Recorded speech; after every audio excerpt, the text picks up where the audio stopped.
Artıq Fuad Qəhrəmanlının istintaq işi yekunlaşır.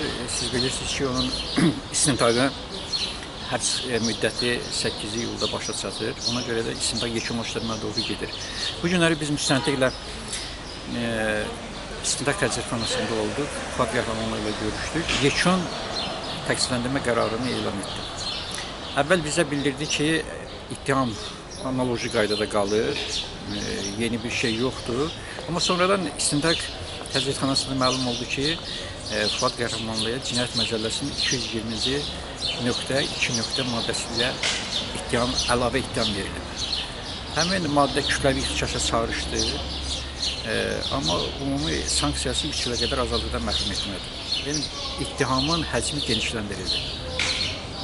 Bununla bağlı bildiyimiz kimi iş məhkəməyə göndərilmə ərəfəsindədir və bizdə olan məlumata görə bu iş məhkəməyə göndərilərkən Talih Bağırzadənin işi ilə Fuad Qəhrəmanlının işinə bir icraatda baxılacaq. Bəli, biz əvvəllər çox təkid etdik ki, bu az ağır cinayətlər kateqoriyasına aiddir. Həm də ki, burada ümumiyyətlə epizod yoxdur, istintaq sürətlə qutara bilər.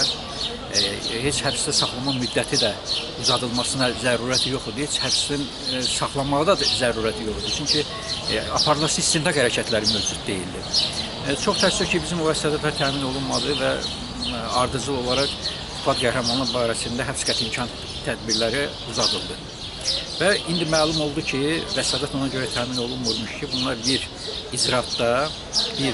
eyni bir icraatda Ağır Cinayətlər Məhkəməsinə göndəriləcək.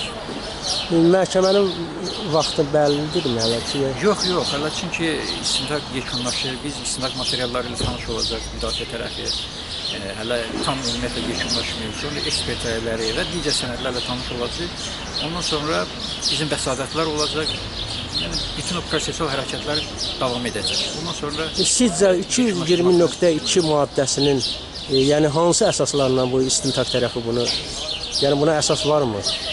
Biz hesab edirik ki, ümumiyyətlə nə birinci o maddələrin heç birisində bir əsas yoxdur, amma bunu süni kombinasiya yolu ilə cinayətin, ittihamın həcmini genişləndirməyə cəhd göstərirlər. Yəni, bu bir növ biz həmin kateqoriyanı, yəni ağır cinayətlər kateqoriyasına getməsə də, istintaqın, yəni o cinayət məcəlləsinin müxtəlif maddələri ilə həcminin genişləndirilməsi artıq istintaqın qərəzindən söhbət göstəricisidir, qərəzindən söhbət gedir.